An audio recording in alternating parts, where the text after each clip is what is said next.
And it is the day that you've been looking for, Wednesday morning. Or if you're in Israel, as wow, that would be terrible, right? That I could say good afternoon to Hanok and actually be in the same time zone. Well, can't do it. So good morning, Hanok. Well, good morning, good afternoon, good evening, and a good day Whatever it is. tomorrow, just in case we don't get a chance to speak. How are you, Mike? Hey, I'm doing okay, other than I've had to replace a computer and an iPhone, and both at the same time. And so to say that you're in a good mood in the midst of that would be against that one of those commandments that's in this week's Torah portion. Yeah, I'm sorry to hear that. It's uh, it's you know, it's amazing.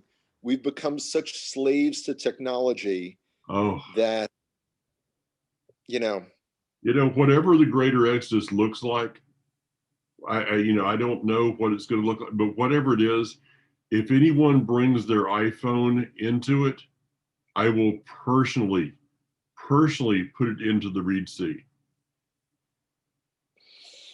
Just saying. okay. I got to say, and out of the two of us, usually, but obviously not always, I'm the one that's off the wall extremism. So Yeah, go, I go know. right ahead. Yeah, Go right ahead. I'll find a big shark floating by somewhere in the Atlantic, and I'll have him eat it. But that's just the That way. sounds good. Yeah, yeah. So okay, hey, the big news in Israel is lockdowns and elections and airports closing. Wow, sounds kind of like deja vu. Okay. Uh, who was there was a comedian years ago who said something. I remember a joke being like, "Yeah, it's like Vuja Day, kind of like never happened, but you think it did." Okay. Yeah, it's much ado about nothing, but there is news totally unrelated. Um, I don't know if it was last broadcast, but certainly the one before then. I was sitting here in a fleece jacket Hmm. with my hat pulled down. Yes. And now, if you can see, I'm just wearing my beautiful. By the way, this is one of my beautiful shirts honoring the Cherokee Nation, our brothers and sisters of Cherokee, and a salute to all of our First Nations, Indigenous brothers and sisters all around the world. Today's in Fahrenheit temperature, 73 degrees. Wow. Yesterday was 75. Now you're going to say, wait a second. Y'all seem to remember that it was winter here. It is. And it will get colder and rainy tomorrow, Friday, and tentative forecast is clearing for Shabbat. But 73 degrees at this time of year is bizarre. It's particularly bizarre because those are spring temperatures, Mhm. but because it's winter, all of our foliage, our grass is all a lush green. It all looks like a gorgeous carpet. Wow. That's bizarre. Um, the Kinneret, we have not had a lot of rain this winter, and we're about 2 feet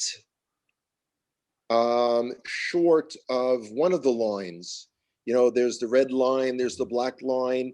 It's kind of like the hokey pokey. You put the water in, you put the water. Yeah, I mean it's crazy. Yeah.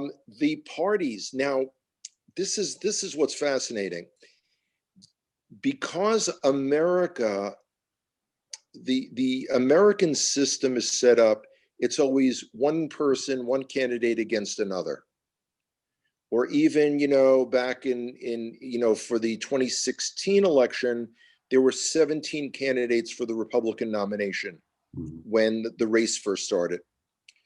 Here, the shifting of parties and people changing affiliation is more like the NFL before the draft. So, people are trading this one, you got a draft pick, or the major league, trading deadline in baseball. That's what's going on. He's in, she's out. It's so bizarre. Um, and the polls every day say something that contradicts the one of the week previous. What's going on with lockdown? Let me tell you. Tentatively, the lockdown is supposed to end Friday morning. Hmm. But they're meeting today, Wednesday, to discuss how are we going to do it. It amazes me that no one clearly has given any thought. So they want to do it gradually. So one of the things that I saw, I mean, the school system is all messed up. You know, these grades are in, these grades are out, these grades are supposed to do distance learning.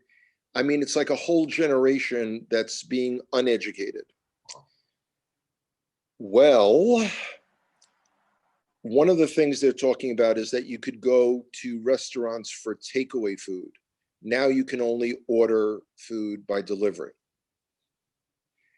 How will that radically change anyone's life? I don't know, but it'll keep these small businesses going. So that's good. It's impossible to figure out what's going on. But ultimately, we come back to what I call the era of ultimate distraction.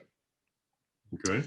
Whether it's elections on your side of the pond or on our side of the pond, whether it's COVID statistics, this vaccine is this effective, this vaccine isn't that effective.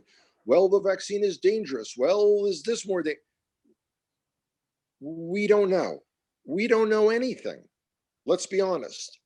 What we do know are the promises of Hashem to his people for all eternity. So let me give another helpful suggestion.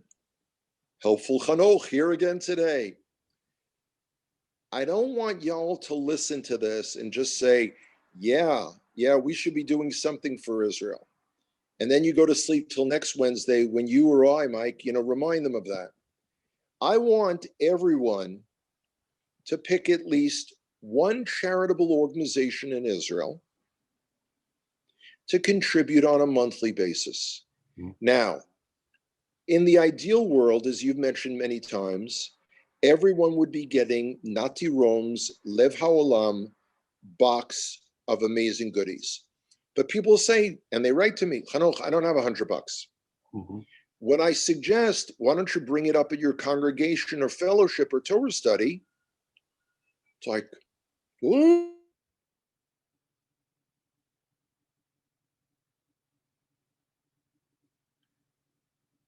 That was a great place for you to freeze, Hanok. Say for the sake of art, you can't access. I froze. Yeah, you froze up, and you'll have to go back and watch the video because I mean, you know how sometimes you hit the pause button and it's like one of those places that you just had this really strange look on your face. That's what happened to you. Right. Well, I got to tell you, it's that kind of day. 'Tis the season for weird looks. So, okay.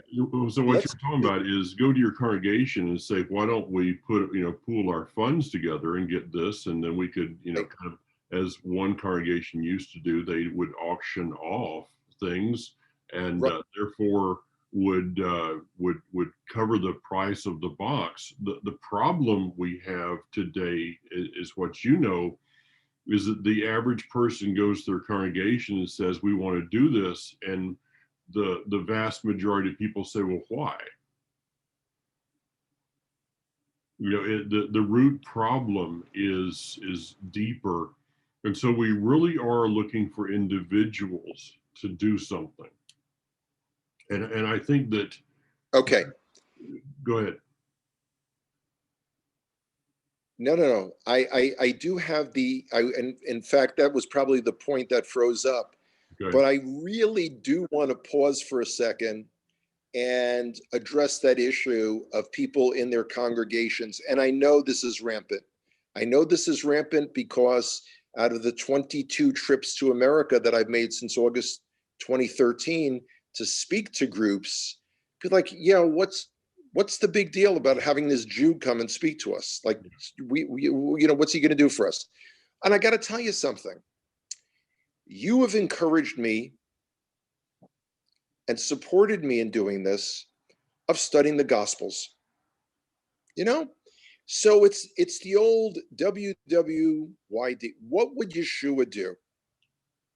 And now I've got no problem with researching that and taking it seriously, because as an observant Jew, and this term may grate people, as an Orthodox Jew in the land of Israel, Yeshua was consistent in his observance of the Torah.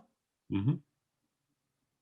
Okay, so I stumbled across something where Yeshua said very clearly, Imata ohevoti tishmor et mitzvotai. Yochanan, John 14:15. If you love me, observe my mitzvot. Okay, in your translations it'll say commandments, but if you it's from mitzvot. Yeah. It's mitzvot. Yeshua was saying mitzvot. So all of these congregations that purportedly follow Yeshua, if someone in those congregations says to you, I don't see why I should be doing something for Israel, say, you know what? Maybe you're not following Yeshua as much as you say you are. But you know what? Let's that's touchy enough.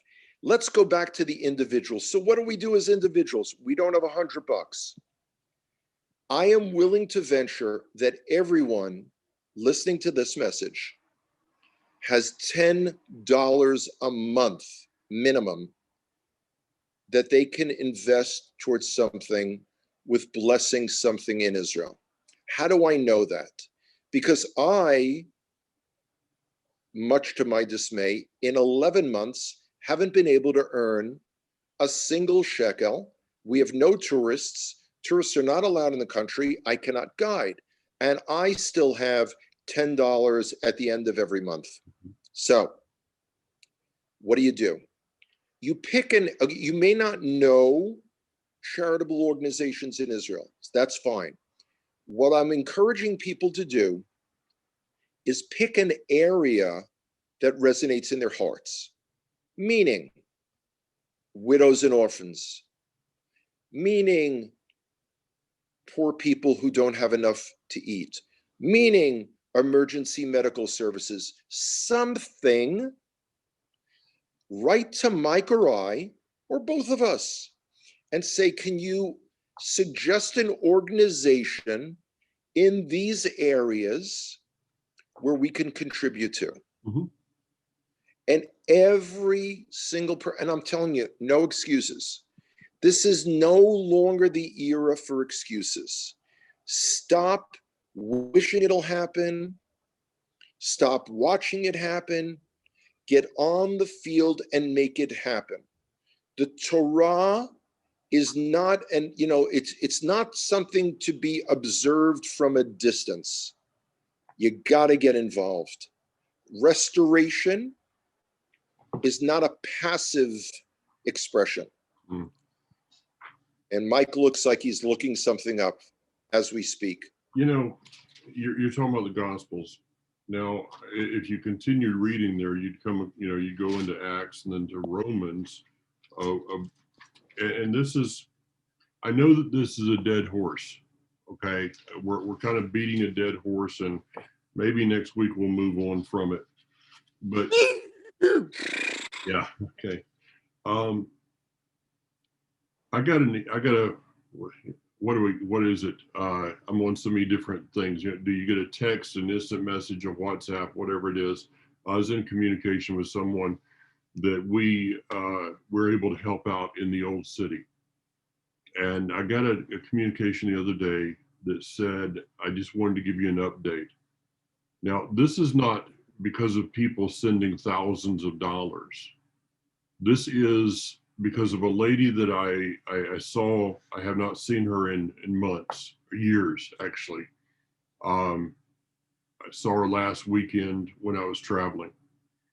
And this lady has consistently, for years, sent $30 per month with a note on it. This is for Israel. She also supports us, but then there's that $30. Right. Well, we passed that on. every single month. We pass that on to Israel, to different places. Well, I got this communication the other day that said, I just wanted to give you an update on where some of the funds were that were going. Said, you know, this is the time you were sitting there in your coat and parka and looked, you know, in your Bernie Sanders lookalike mode there.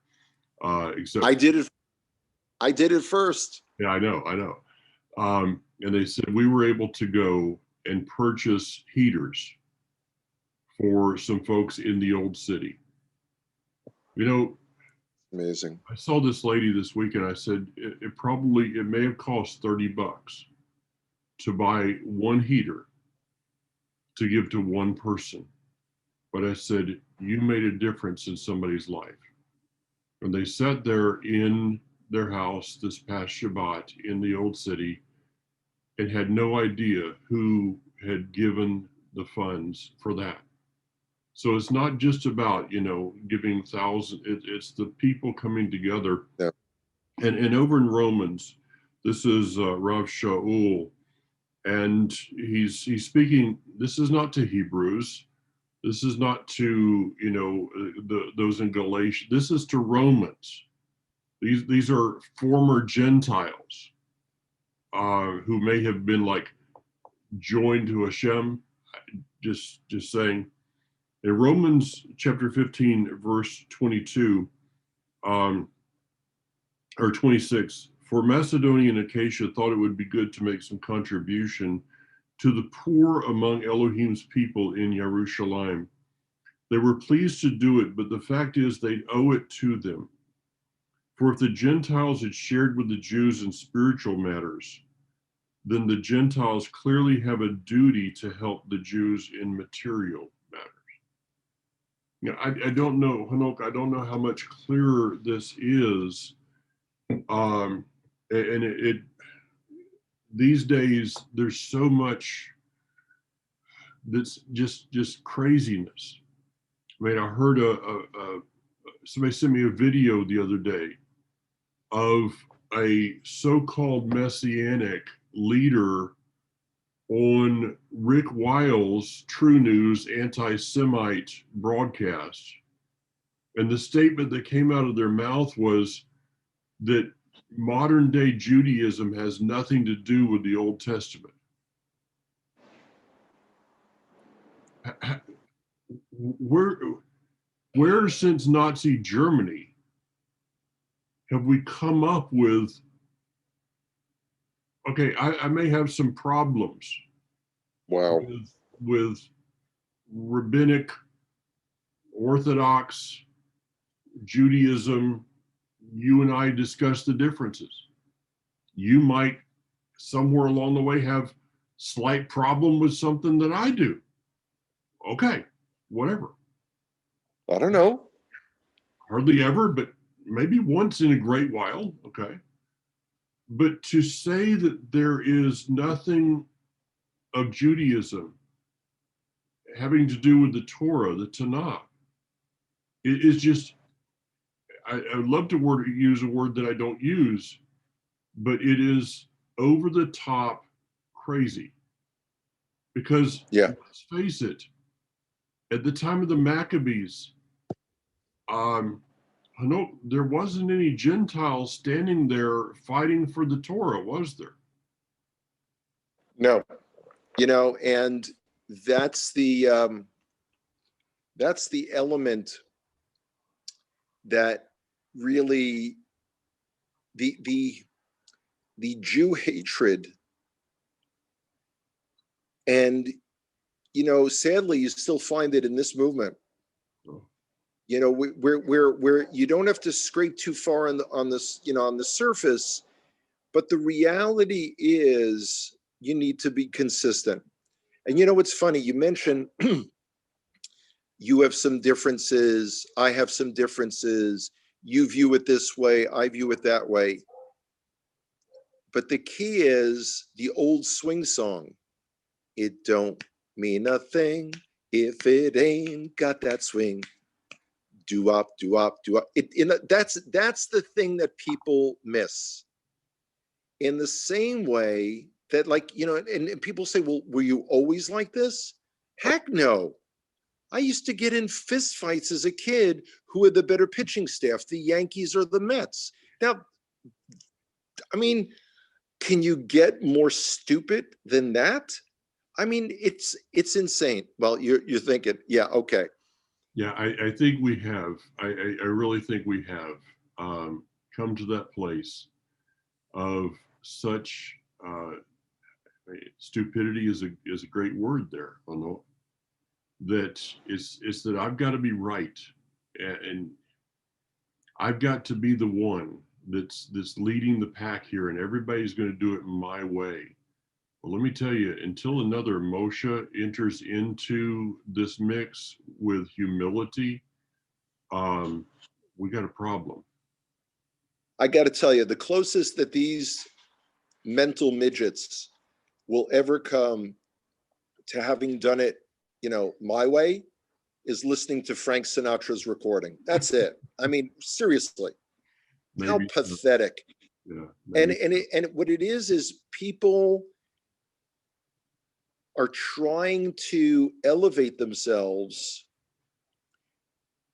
almost like like on a mound of, let's just say, compost.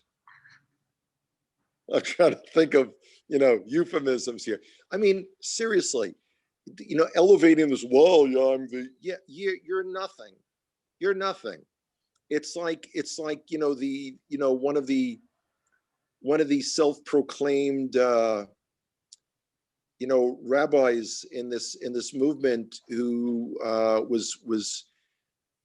was proudly telling the audience of a conference that we spoke at, well, I attended Hebrew school.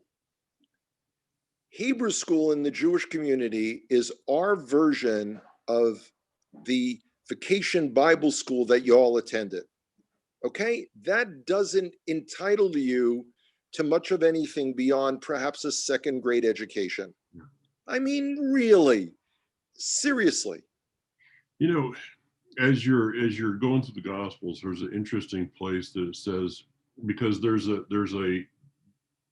and these are things maybe people don't get a hold of because you're not listening to, you don't get sent the videos that we do, and maybe that's good for you, but for Hanok and I, we got to keep up with some of this stuff that's going on, and it's frustrating to no end at times.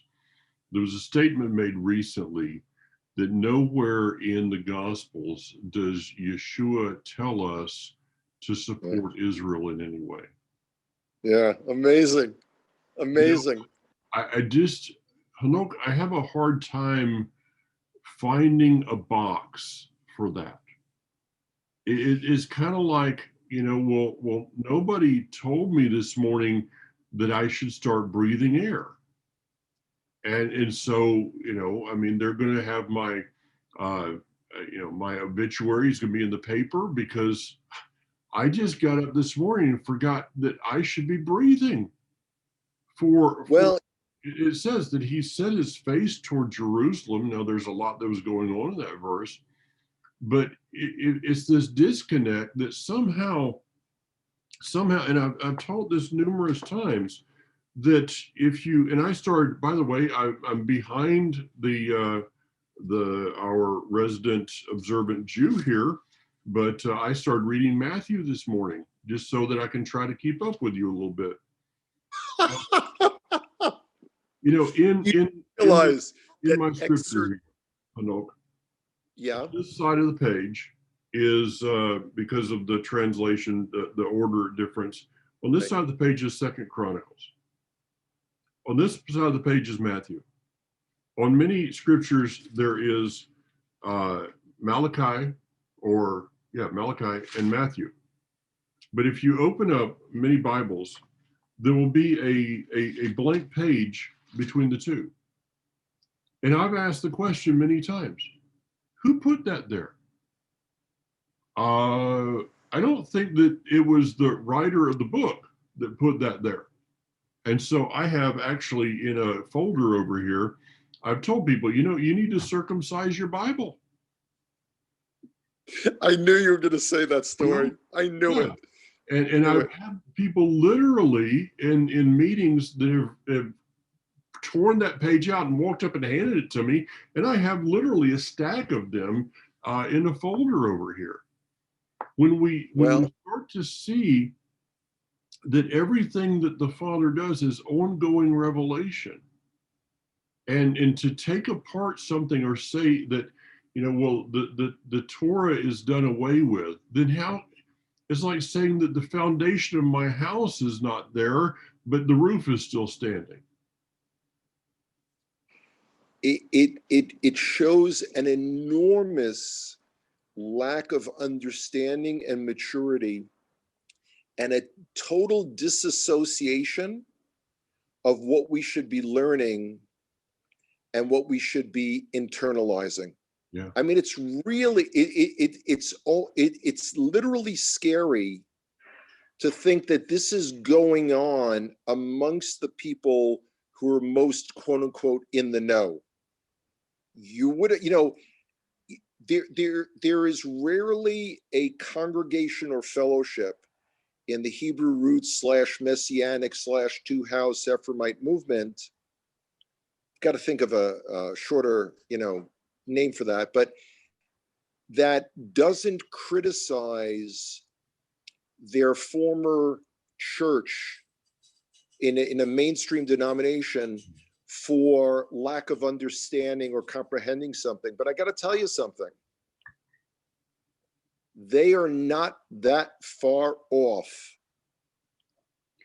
than those that they criticize. And I got to tell you, I don't want to say something like incredibly radical, like, you know, those who, you know, are without sin shouldn't cast the first stone kind of thing. You know, I don't want to, I don't want to, you know, who am I to know that? And why would I repeat that? But I mean, seriously, you know, look to yourselves and look to, and I am sick and tired of the, you know, when the Lord makes a way, I'll go to Israel. The Lord has made a way. Well, right now he'd have to Somehow, make a way.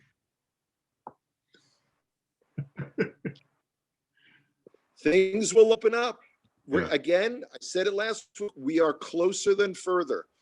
Yeah. Every day we're coming closer, and I have every reason to expect that on October 31st, you and the members of our Connect to Israel experience will be boarding planes. I'll be, you know, doing my laundry, packing up, getting all ready to meet y'all at the airport. Connect to Israel 2021. Boy, that sounds like, you know, sounds it 2020 was not a good year. Yeah. It's Well, funny. Let me give a quick anecdote. I got a note from my my accountant saying, as an independent, what's called in Hebrew atzma'i, as a tour guide, I have to submit receipts of all money that I've earned every quarter. And I'm already late because we're in first quarter 2021. So she sent me a frantic note saying, I need all of your receipts for 2020. So remember, I was in America speaking. I think I arrived on January the 2nd, and I arrived home the third week in February. So I guided a group, wonderful group from Saskatchewan, Canada. And then I guided Tourist Israel people from all over the world for 2 days. And then my old buddies, James Tabor and Ross Nichols, had a group that was on the 5th of March. So I submitted the 3 receipts. So she sent me back a note, and you know, I can pick up Hebrew sarcasm in a note. And it was kind of like, no, ... I asked for all of your receipts, not from first quarter. And I said, that's it. That's the beginning. That's the end. The country shut down. well, you know, So, you know, I know I got a better idea. sure. I got a good idea. How about instead of the tour in October, we just have Elijah show up at the door at this Passover? Okay. There's very little that I would ever considering canceling or postponing a Connect tour. But I've got to tell you, that's one thing that I would say, you know what? That's okay with me. Well, I maybe, am, and I am all about, let's work together. I've always said it. Let's work together. Let's bring Mashiach. Let's get out of this mess.